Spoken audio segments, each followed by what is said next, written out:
Enjoy a seat at the table and good company, where great conversations and meaningful discussions happen. Welcome to And Good Company. I'm Sarah Beetleholtz. We all know a great dinner party isn't really about the food. It's about the people seated around the table engaging in lively discussion. And Good Company gives you a seat at the table to enjoy smart and interesting conversations as they happen.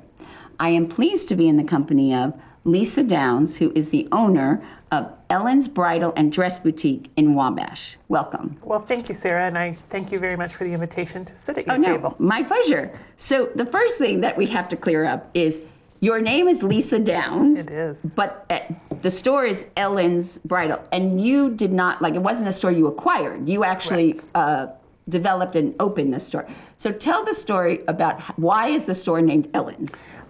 In fact, even in my hometown, a lot of people will see me and call me Ellen. It's sort of like I've lost my first name, Lisa, now. My name is Lisa Ellen Downs, and it's a family name handed down from a great aunt, which I then handed on to my daughter.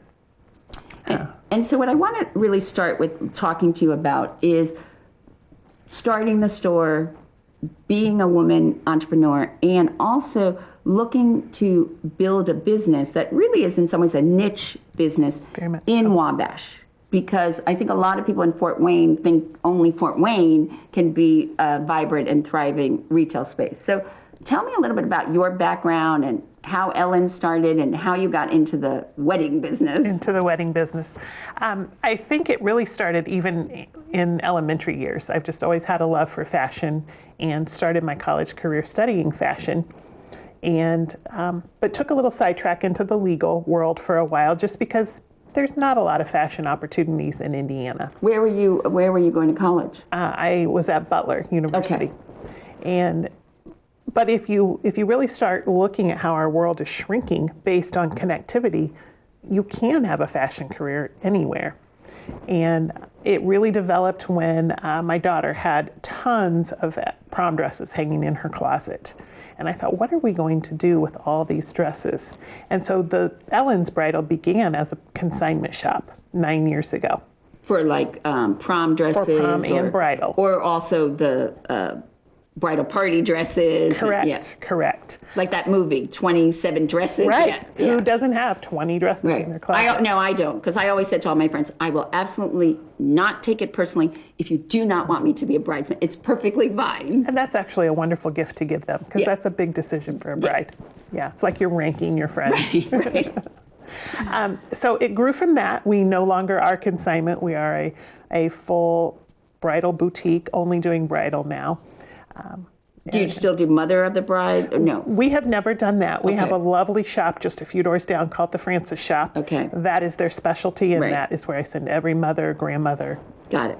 Okay. I'll be going there myself here soon for my son's wedding. Yes. Oh, congratulations! Because your daughter got married, and you have your grandson. Yes. And now he's like what? He's one. One, yeah. Mm-hmm. So tell me. So now, what were you doing at the time when you were looking at your daughter's closet and thinking of all these prom dresses? Were you in the legal field? I was. I was working as a paralegal. And in Wabash, or? At that time, yes. I also had a career here in Fort Wayne as well, with a wonderful law firm. So you didn't necessarily, did you grow up in an entrepreneurial home or a retail home, or? Not really, but I think the bug was always there, because even when I was a stay-at-home mom, I would do sewing clothing and go to craft shows. Then my paralegal career then restarted after children when I started freelancing as a paralegal out of my home, which then led to a full-time job. So I think true entrepreneurs have that bug. Right. And so what year was it that you got the bug to sort of think about it? We opened in 2012 in a little store there in Okay, so tell me the process, because I think a lot of people think they think it's easy, you're going to start in your garage, or but talk about the process, and then the failures and the successes you had, and what you thought about as being a woman entrepreneur. Well, I think what it's easy to do is when you look at people who open a business, you think, I'm just going to sell dresses. This is going to be so much fun. We just have to get some dresses in here and get girls and sell them. And you don't realize that there's advertising, there's tax issues. Right. There's, funds for inventory if you're not doing consignment. Right. Well, now, but when you, with bridal dresses, though, do you have to pay for the sample dresses from the designers? Because then you order the dress. So you really are like sort of a pay, you pay for it and then you'll order it. But is there or do you keep also an inventory of certain number of dresses, or, what's the sort of that kind of on your line item when looking at this? I think that's the biggest surprise to most people. They think that these designers loan us these dresses, and no, we have to pay for them cost, So stores do it differently, but at Ellen's, we do not carry inventory. Okay. We want to be able to order that size that is as close to a perfect fit as we can get. Okay. They always need alterations. And then also, so you talk about that there was another store, Francis. Francis shop. Right. So in Wabash, when you decided that, you evolved from just maybe doing special occasion dresses or the consignment, what made you say, we're going to do wedding dresses? And then was there competition, or, how did you establish your, what they call value proposition? Right. I think the final impetus was that a local bridal store, she had decided to retire and move on to a different career. And I knew that I didn't want that name or that location, but she was very instrumental in working with me and supplying me with some great consignment inventory to begin with. So partly that's really important to talk about, is having a mentor or someone who helps you, or, you sort of also, there's luck and timing. I mean, most people do not realize that the average age for someone to start their own business is actually in their 40s, because they've had to work, they want to get experience, and then they usually start a business in the industry in which they're in, because then they see opportunities or, things like that. So in this case, did you know her, this woman, before, or, Only from occasionally being her customer. Okay. But nothing close. Okay. And just about the time these ideas started rolling around in my head, I had heard through the grapevine that she was thinking of closing out. And so then I did approach her, and it was just, it was a great transition for her. So. And then how do you deal with the fact that now, when you talk about that we're so global that anyone could start a fashion line, but you've got so much competition for dresses, not only from the department stores that have bridal departments, or let's say we're very close to Chicago, we're very close to Toledo, Detroit, and then online. So how do you deal with that to make sure that you create an environment? Is it more the experience, or is it certain lines you get exclusivity? How do you protect your business in a sense? And it's really a combination of a lot of those things that you mentioned. I think the first thing to realize is this is one of the most important garments a girl is ever going to purchase. And is that still true? I believe so, yes. Even though now, because we're seeing that women are getting married even for the first time, older. So a lot of them, like that was the issue, that both of the bride and groom have their own houses. So they're not registering for all the things because, they're that kind of thing. So now they're actually registering for money or their honeymoon or down payment for their house. But certain things are still true about the wedding process? They are. They might be a little different. Maybe it's not your traditional wedding gown of the full white ball gown that we all remember. I have sold gray dresses. I've sold pink. I've sold black. We've sold wedding pantsuits. Right. So I still think, it's a special garment no matter what style it is. And then how do you have certain exclusives with certain manufacturers or designers, or? We do, and we work really hard to try to bring in designers that are not available at any other store in Northeast Indiana. We're not trying to compete with those other stores. We can all work together. And then just to give the bride some variety. Right. And talk about, because now everybody's talking about bricks and mortar, and bricks and mortars are dead, and then, but people want experiences. So talk about how you, because this is a very important and a special dress, how do you create that experiential opportunity for the brides, and I guess her bridal party, or her, the mother-in-law, or and her mother, or whatnot? Right. Well, it really starts from the moment she schedules an appointment. We have an interview with the bride to get a feel for her tastes, for her vision for her wedding. we think getting to know them helps us maybe get a feel for what kind of dresses they're going to like before they even get in the door. Okay. And then it's really, again, it goes back to the family. They really truly become our daughters. When they say yes to the dress, their name is signed on our wall with their wedding date, and a lot of them, it's the first time they've officially written their married name. Oh, you have them right there. We do. So that's a big moment for them. But also then, okay, so let's stop, because partly what I want to talk to you about are some of the trends. So now you've been doing this for 9 years. 9 years. So over those 9 years, are you seeing a trend that it's more women do want to take the husband's last name, or is it more that they want to keep their own name, or does it depend how old they are? What's the trend? I feel like what I love about it is really what each bride is comfortable with, and they're having the self-confidence to do what's right for them and not worrying about tradition. And do you think that's also true when you talk about the diversity in styles, or getting more of a pantsuit or colors, that women are more confident in what they want and the type of wedding attire? It is, and I think that's something about the Ellen's experience as well. I coach all of my girls, and we are just very much team bride, and sometimes that means that we're on maybe an opposite side of the fence from mom, but we really want to instill in that bride that confidence to let her light shine through.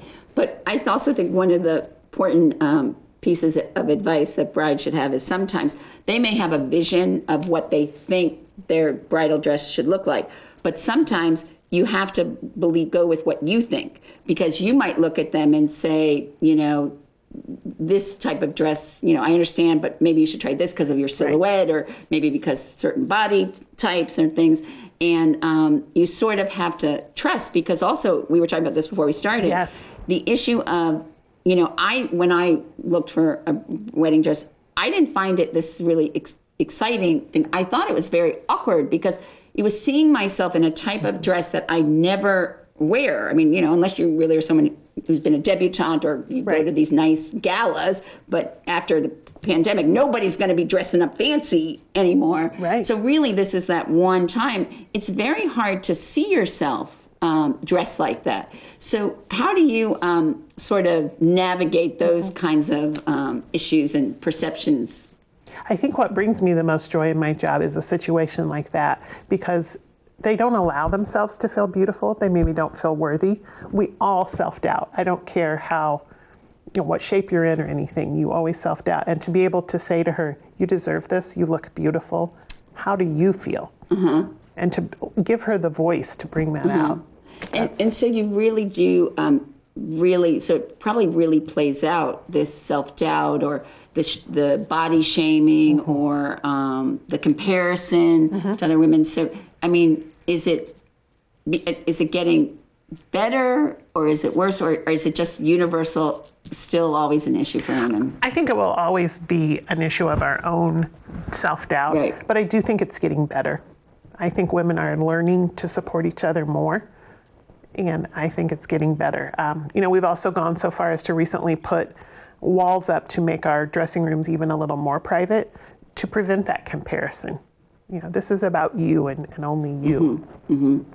And what do you like about what you do?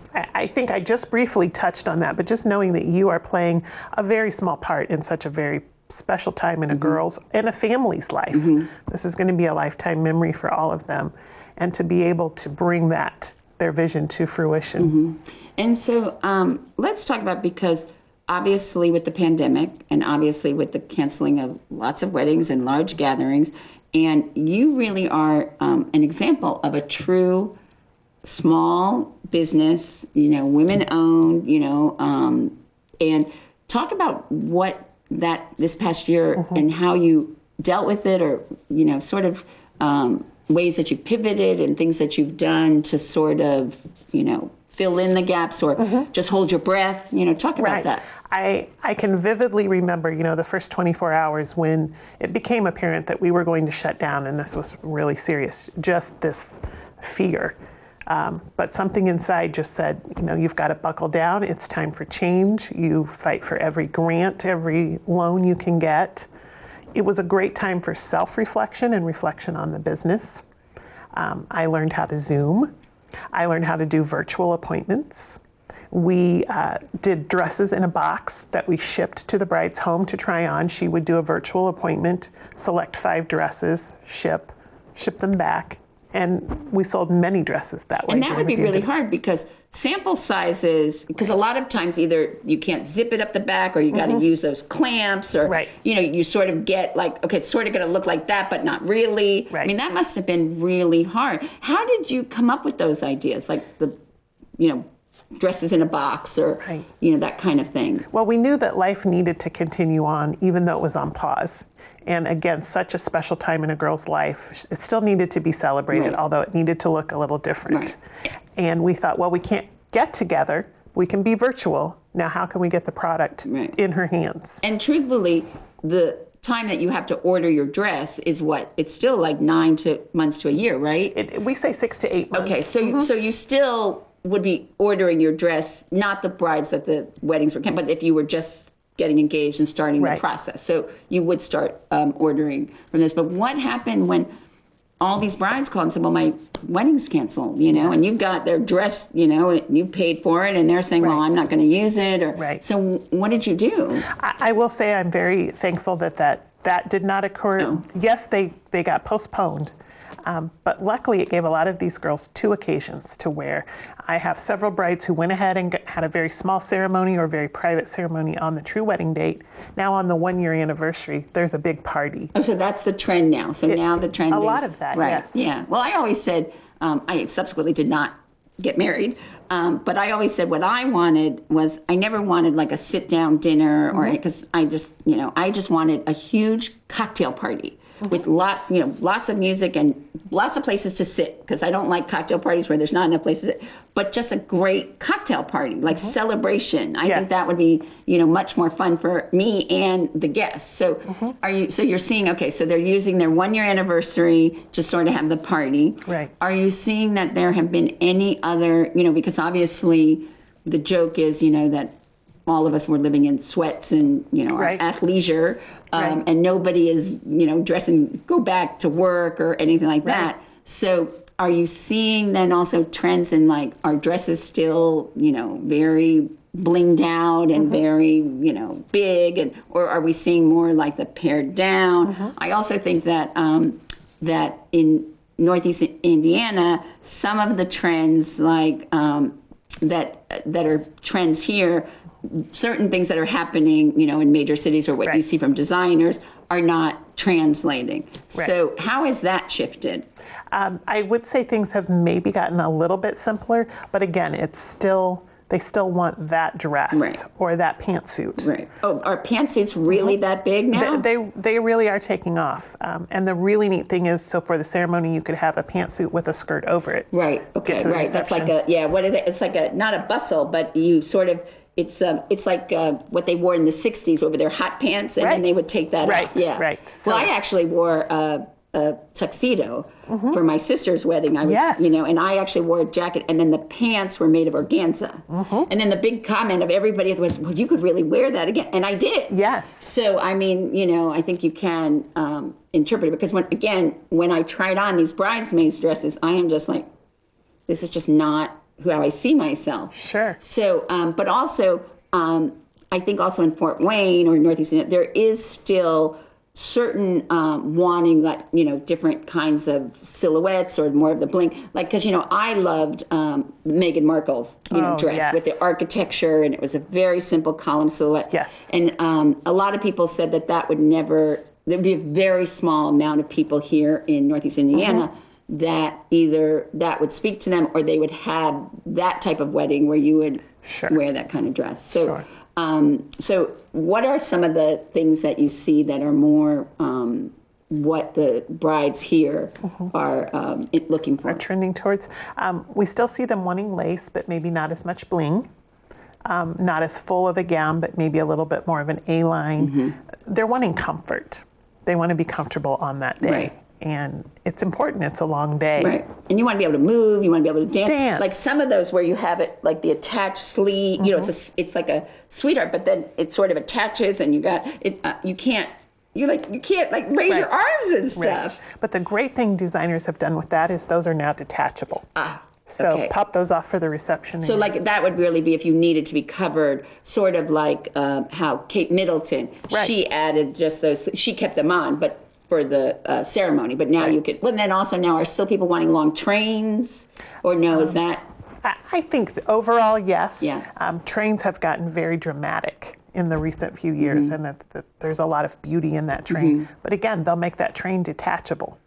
And so that they could. Dresses are becoming more versatile to and then become also, more comfy. some people are really, they have like 2 dresses. They have like a ceremony dress, and then they're going to wear that for certain like pictures, and then they're going to change into their reception dress. Right. Is that like a big trend now too? I would say it's not as big as it was, but we also have seen a trend coming where they want a very, not even a simpler dress, but that they trash the dress. So they're going to jump in the river, or they're going to. Yes, that's a big thing. Or that started on the coast where you would go like to the ocean and they would take pictures of you in the dresses. And yes. Well, that sort of, in some ways, makes sense, because if you think about all the, mothers who have preserved their dresses and saved them, and then their daughters look at them and be like, that's not my style, or that's not my type of dress. And I had a wonderful opportunity to visit China just before the pandemic hit, and I was got to tour a bridal store, and over there their tradition is the bride has 4 wedding gowns for it's a major event. And so what were do you remember the 4 different types? I know that one of them had to be red. Right, that was because red is the color of fortune and good luck. That's the more traditional, sort of what you would think that they would wear, the very tight sort of. Right. But they had, it was like a 4-day process, the wedding. And so there was a dress for each major event. And so I thought, that makes our 2 dresses look like nothing. Right. And also, so talk about also when now this was something you were starting to look at before the pandemic. And, I guess there are pluses and minuses of being in, Wabash is absolutely a growing and thriving community, but it is, it is a good, it's not what I call the 20 minutes from Fort Wayne. It's a little, it's about 45 minutes. Right. But talk about how you sort of were thinking about how, and this really came from you, this idea of creating the Wabash wedding community or experience, and how that helped and where that came from. And tell me about that. Yes. So, and actually, one of the blessings of a COVID shutdown was it gave us time to foster this idea of Wed Wabash. And that seed was really planted during the small business revolution by Deluxe Corporation, when our city was so blessed to be. And what year was that? That was 5 years ago. Okay. And so that was when Wabash won, that they came and they taped taped a show about all the businesses, right? Right. But then they also provided free consulting, correct? To many businesses. And so they provided you with, or was it that they just provided all the retailers with? They selected 6 businesses to really drill down into and follow, and I was lucky enough to be one of those 6. And so, but then they did offer community events that talked about marketing and bookkeeping and all. And so, what did they tell you that you were doing right? Well, they feel like we have such a strong base in the city with the Honeywell Center and our arts and culture that is growing by leaps and bounds, that we are definitely have the makings of a destination. And just recently I heard a talk, it said that we have big city resources in a small town setting. And I think that's very accurate. So the idea for Wed Wabash was to bring together all of these resources, right? Correct. All of the wedding related resources. We started with a bridal show at the Honeywell Center a few years ago. And the reoccurring comment was, I didn't know I could plan my whole wedding in Wabash County. Now, are most of the weddings that the brides come in to buy, are they happening in Wabash County? They aren't, no. So we truly are becoming a destination, as well as... Is that because brides just didn't think they could, even though they lived there, they didn't think they could do it there, or... I think that they didn't know what was right there. Okay. And so this year we took a little different angle, and we did a wedding walk instead of a wedding show to physically show people all the places. And even, we had several out-of-town guests, but even the local girls, though they didn't know we had a make-it-your-own pottery studio where you could have your bridal shower, beautiful sanctuary where you can house your entire wedding party for the weekend. And we're seeing that it's drawing a lot of big city couples who want that small town feel for a wedding into the community, because we have everything right there at their fingertips in a very small radius. So talk about the evolution of Wed Wabash, because one of the things that I have found in Fort Wayne is that people tend to work in silos and from a place of scarcity. Like they don't want to collaborate or share. They feel, they focus on what they're going to give up, not what they're going to get. And I believe that you want to work from abundance. And so, all, water builds all, rises all ships. So, sort of like if you, you can help, like I know from a, obviously a bridal store, so you're going to help the store that sells mother of the bride dresses, or maybe there's also then the beauty part, shop where they can their hair, or there's the florist, or so. I mean, you're naturally building it. But talk about what it was like, because how many vendors do you have now involved? At this point, I believe we're around 40. Okay, so I want you to talk about the process and that idea of getting people to think from scarcity, because you may have 2 florists, or you have maybe you may have 2 hotels, or you have 2 caterers, and they sort of are naturally competing. So tell me about the process and how you really were able to get them all to sort of what I call play in the same sandbox. Right, and I think you're right. As a business owner, your first tendency is protect and preserve. I think, though, I hear so much people say, how does Wabash do this? What's so special about Wabash? And I really believe that we are all team players and we're all family. I have watched one florist who, if she's booked, she refers to the other florist. A photographer, I'm booked that weekend already, you need to call. And I think we realize that we have to unite together to bring people into Wabash. And Wabash, I mean, also what they have found is that in communities that are smaller, one of the successes, what makes them success, is you have sort of these leaders in the community who take a stake or really invest in it. And I know for Wabash, that was really Parker Beecham. And although now he, sort of has sold Ingard and he is sort of semi-moving, but he really fostered, he was the one who really pushed for the economic development. he raised, single-handedly, really the money for Honeywell. Then he also invested, he created the White Rock Recreation. And then he owns the drive-in where he, donates, which now, although that was like I'd say things that were old or new again, like drive-ins and roller rinks. And so you had someone like that was really had a vision and really helped to foster Wabash. How would you describe Wabash today? Because most people think of these little towns and what was Wabash originally known for at its height? Was there one big industry or a factory or? And that industry still exists, the Ford Meter Box Company. The what? The Ford Meter Box Ford Company. Meter. So that's the one that does the water meters. Correct. And that's like the largest employer? Or? At this time, I would think so. However, maybe Honeywell or our economic development has done a fantastic job, because we did have some big losses in GenCorp and things like that. And Wabash is part of what county are you in? We are in Wabash County. Okay.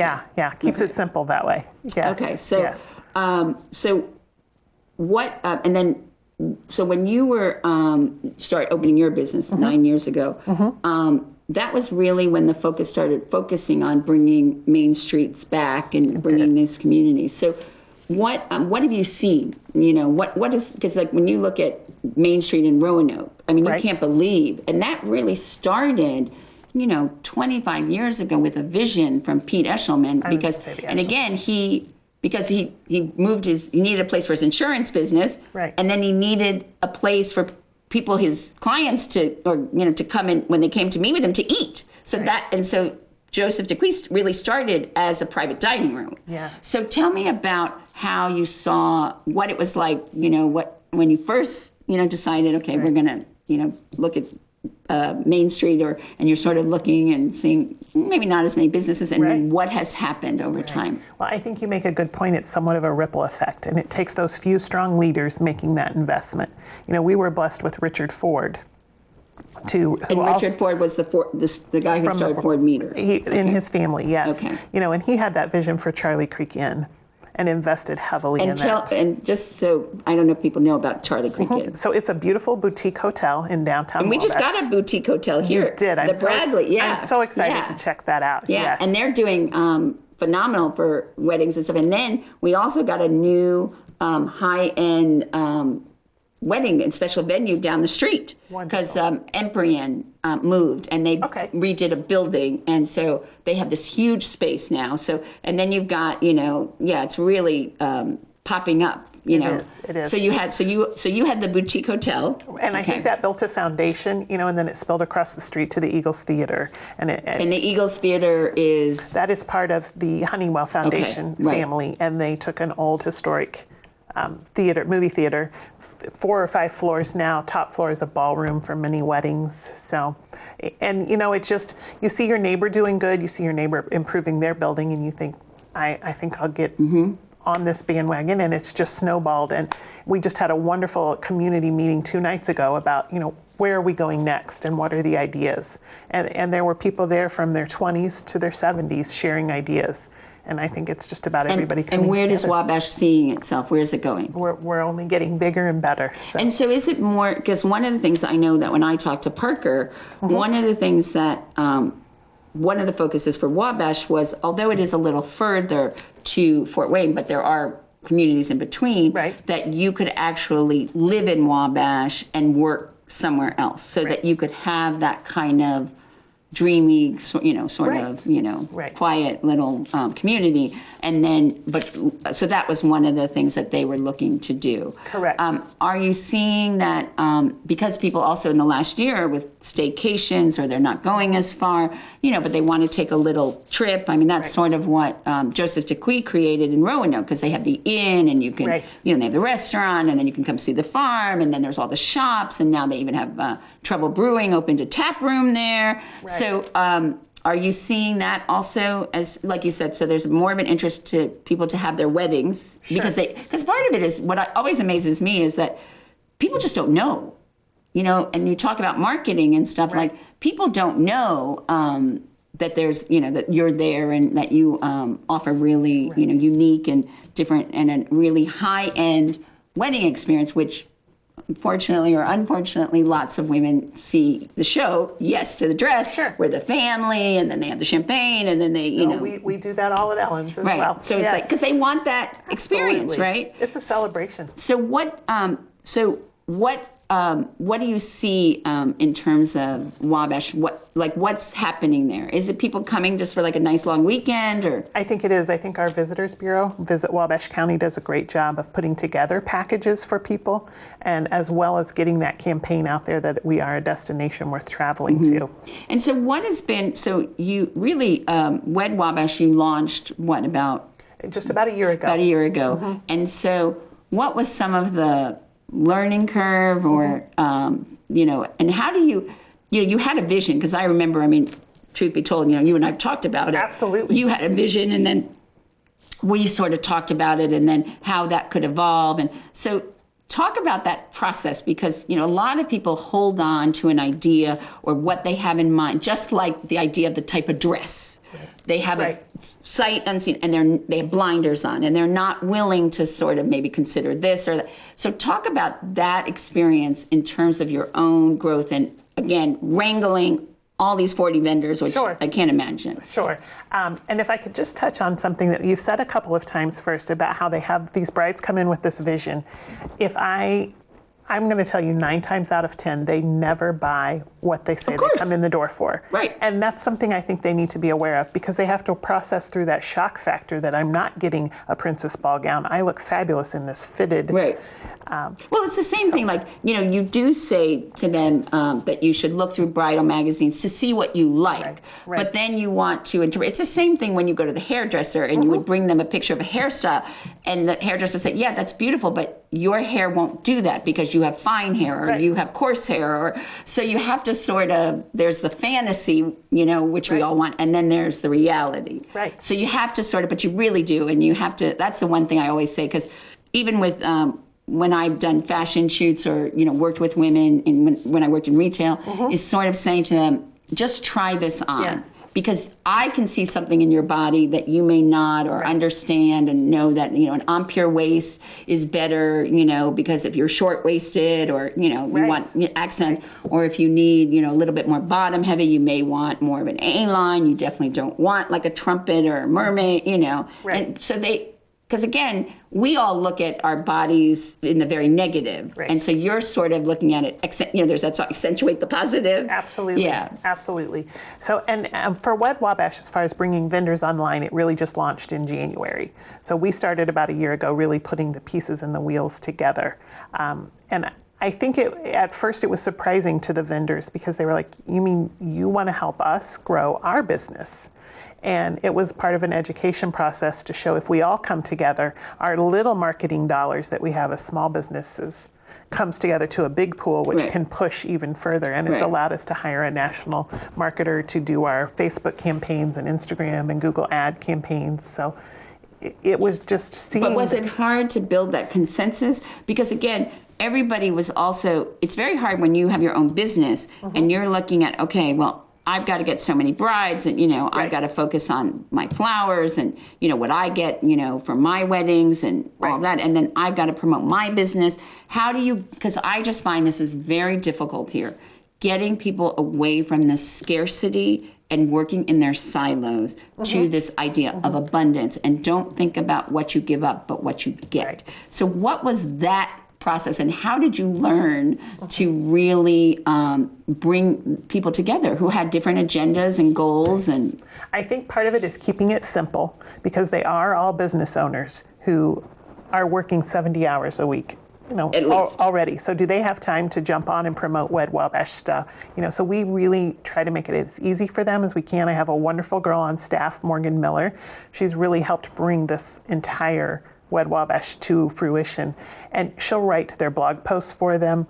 I think if you can make it simple for them. You have to make it easy. You do, because even myself, I get things on my desk. You have every intention of doing it, but then the next emergency comes along. But also I think the issue is that, I always say that you don't do your own dental work. You wouldn't do your own legal work. Right. But when it comes to branding, marketing, advertising, people think, well, I can do that myself. But the truth is, if you really want to make it efficient and effective and use your dollars well, you need to really invest in that and really get the right people. You do. But I also think that you have to understand sort of that it's sort of like when you become a parent, nobody teaches you to be a parent. And I think that people think about what it is to be an entrepreneur. But I think being an entrepreneur is very different than being a business owner, even if you start the business, okay? Because with entrepreneurs, they typically, they have to have a huge tolerance and comfort level with uncertainty and risk. So with building, let's say, a bridal store, there are certain nuances, like, and what you need to do, and you had someone who helped you. So, but there's a lot that they don't teach you. Right. They don't, it's like my dad as a physician, he thinks he's a business owner. Well, he's really not. Right. He really was a doctor. And especially at that time, that was when doctors would never advertise. They would never promote themselves, because that's what, it was more word of mouth.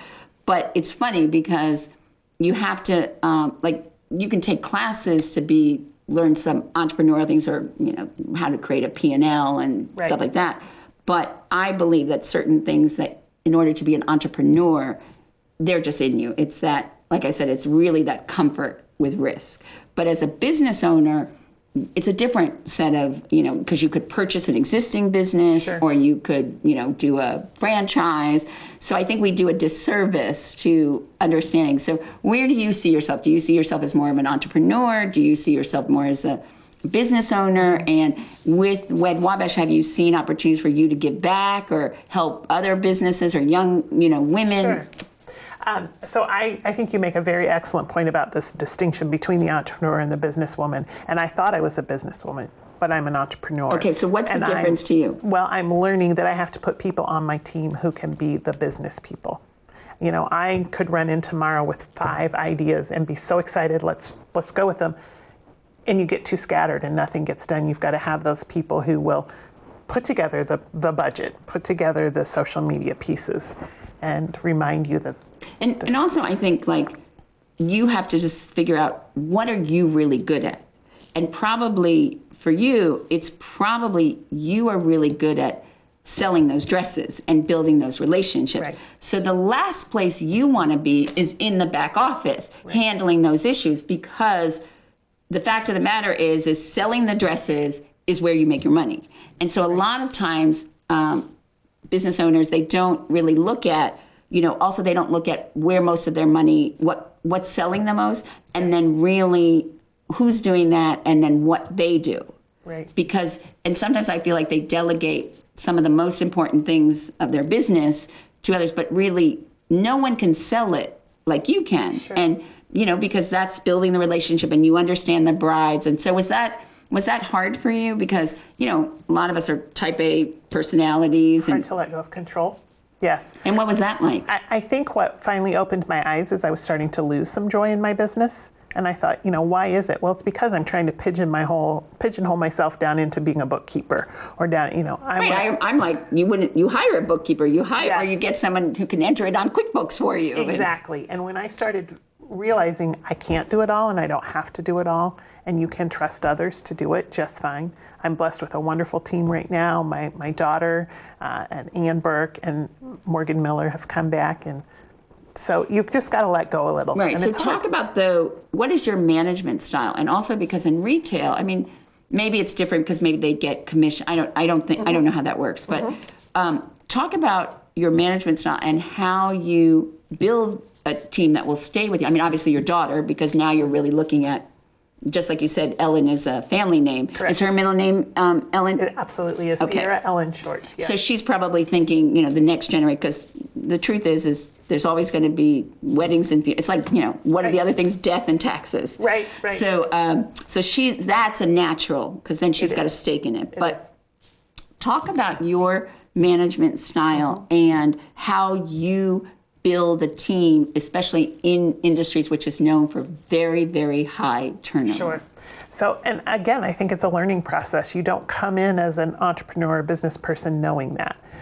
But I have been fortunate enough to be blessed with some good business coaches that I have employed to guide me. And one of those things is the team building. And I think it's important. It's easy to get caught up in the day-to-day numbers and rush, and we've got to do this, and you've got to stop and take a step back and know they have lives and they have family. Something that's really helped us recognize that lately is Morgan just got engaged 2 weeks ago.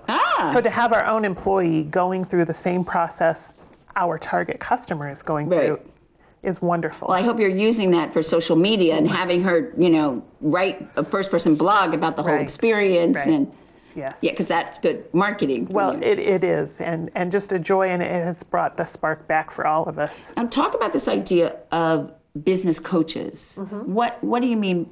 So you hired? It's like, we could have nutrition coaches, we have personal trainers. I joke we could outsource every aspect of our life. But talk about what it is that a business coach does and what you looked for and how they really helped you. And I think for the bridal industry, it was important to find a bridal industry coach because our business is so unique. We don't really operate on repeat customers. Right. And so you're constantly having to foster that new. It's also a lot about inventory control, which means sample controls, not truly inventory. And so to find someone who has been successful in that market has been very important. And what about, you talked about that you don't have repeat customers, but they call them now encore brides. So, and then, when you're older or, and because people are even getting married later, some people aren't even getting married, the first time until their mid-30s. Do you also have to segment out your sort of the dresses, or do you really say that you're really focusing on those young first-time brides, or do you also then cater to the encore bride or the older bride? And what does that mean for your business? I really think that we find when she's a bride, while style might play a factor with the encore bride, they want a wedding dress. And so really, other than just a few very specialized dresses, our dresses can cover that entire age range. And if they can't, we have options for modifications through alterations. Right. Or you could take them to the store where they have the mothers of the bride Yes. dresses and work with them and say, this could work, or, Yes. or you could, right. Correct. Yeah. Yeah. And so, but is it different when you have, like, because there's also a lot of older brides, like especially an encore bride, where they feel like, oh, at my age, I shouldn't have the big wedding and I shouldn't wear the dress. And, Right. I did that the first time. And again, I guess it's giving yourself permission. But Right. what are some of the trends that you're seeing in terms of, because it's a big market, especially with the divorce rates, although divorce rates have gone down during the pandemic, but I don't think that's because people didn't want to get a divorce. It's like they just couldn't get a divorce. But talk about that and those kinds of issues that you're seeing in trends for. In trends. I think for me, I see that they're continuing on with the tradition, as we call it, still wanting the dress, still wanting a party.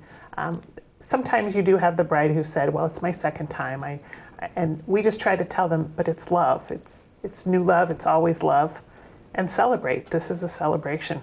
And sometimes they just are looking for someone to give them permission, right? The relief that comes on their face when they realize, I deserve this. I should have this. And also that I think, this is why I also think that it's so important to be that face and interactive, is because they also don't want to be judged. I mean, Right. we're I always say we're our harshest critics. And if we judged our friends the way we judge ourselves, we wouldn't have any friends. Right. So, I mean, so you also have to sort of, let them know this is like a judge-free zone. And because it is a very intimate, I mean, you're also, in a dressing room with them. Like I said, you're, they're trying on dresses, you're seeing them and they don't see themselves. And it's just also, again, I wasn't one of those who dreamed about it all my life, but there are some that have really thought about this all their life and what they want. And, and then you have to sort of, and then they, of course, have the bridezillas.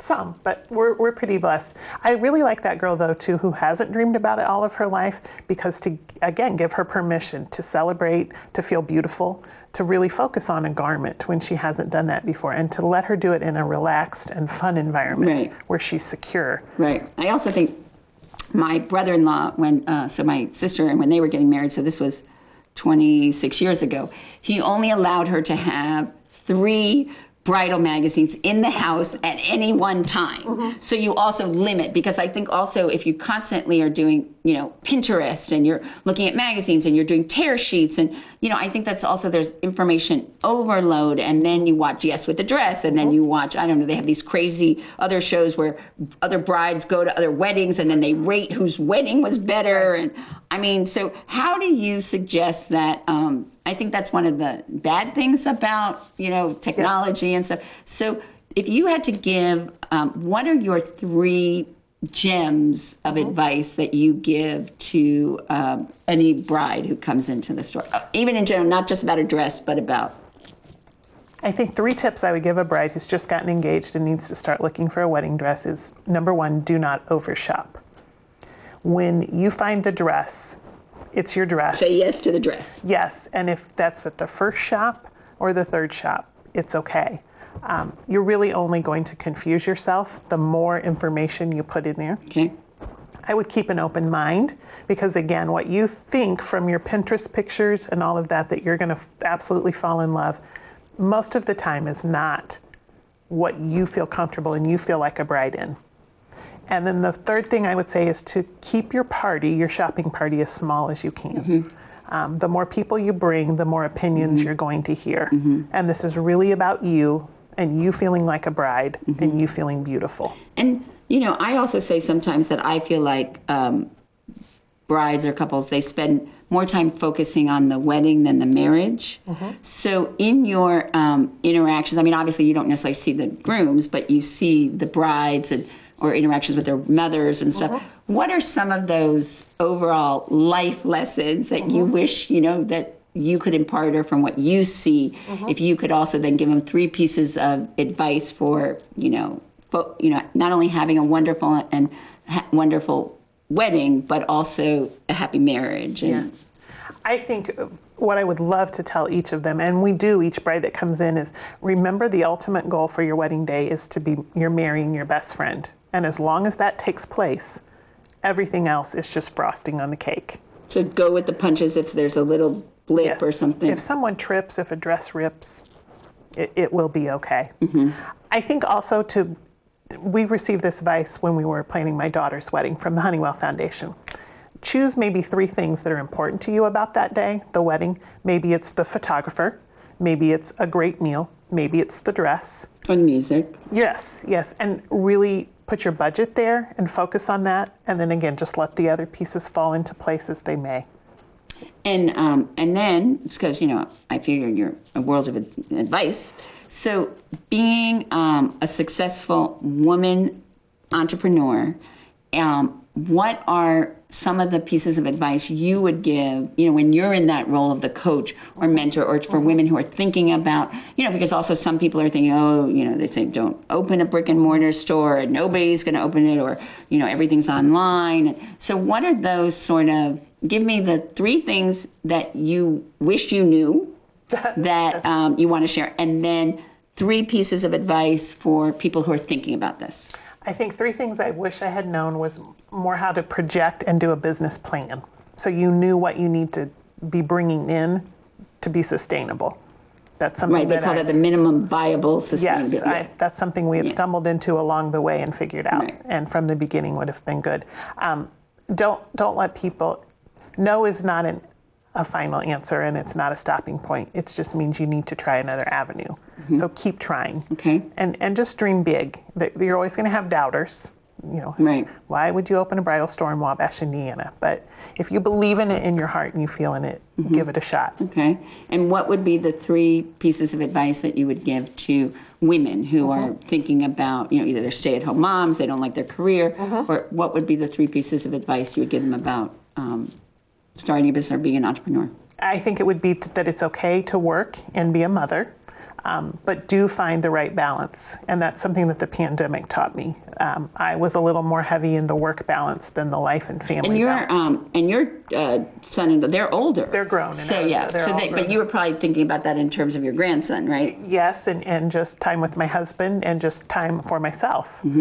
So that has taught me that we do need to have some set hours and get out of there. But at first, that's very difficult. Because that's also, if you want to be a business owner, you could probably do that. But if you're an entrepreneur, I always say you're working 29 hours a day, 9 days a week. I mean, it's just not. It's always on. Right, because that's where, most, the highest level of divorces and suicides and depression are entrepreneurs. I think I would tell them to surround themselves with good coaches.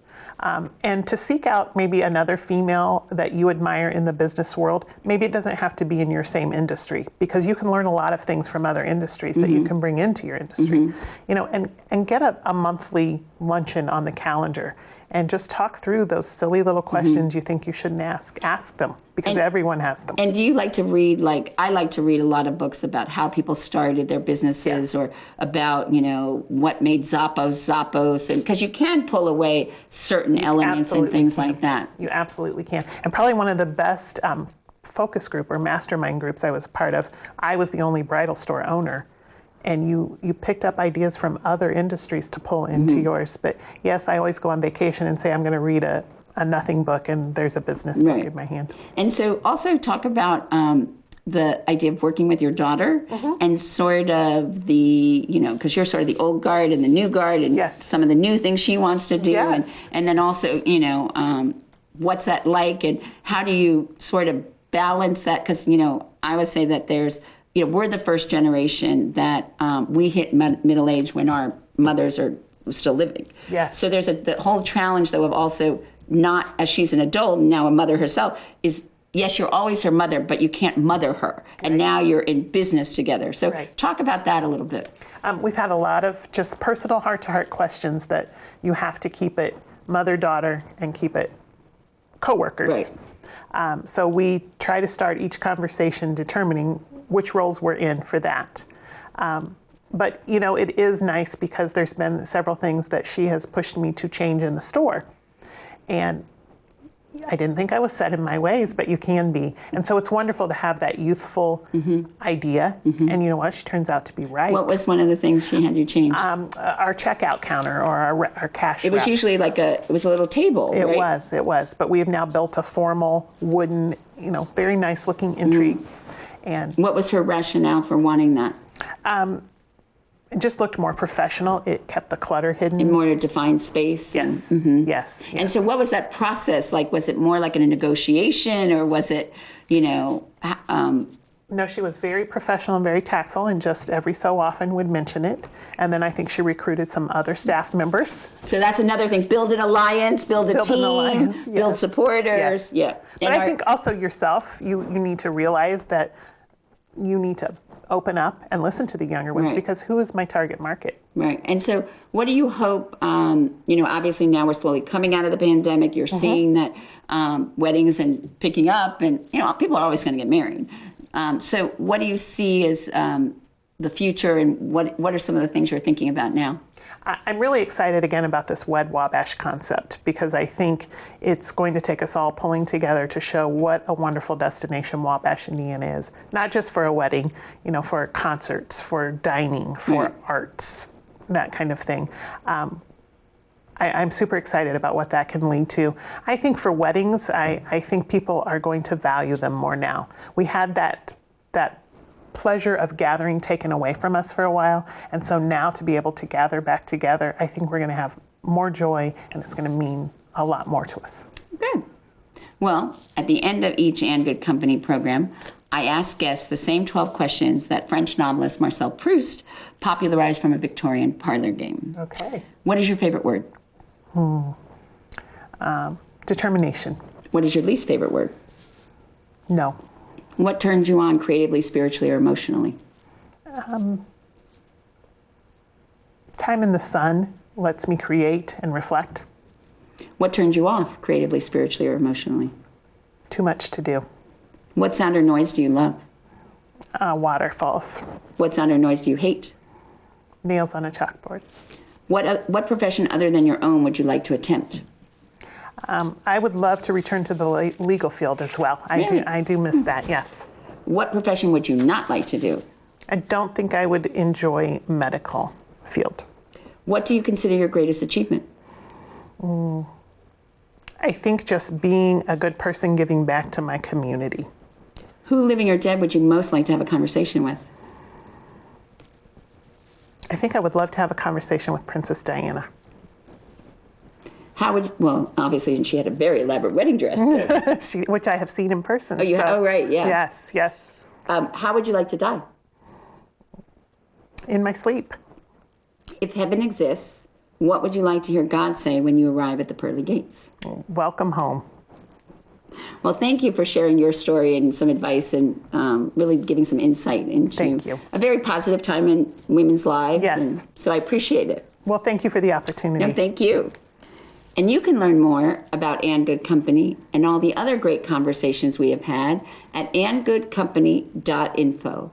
And we look forward to next week, when you can again enjoy a seat at the table for great conversation and good company.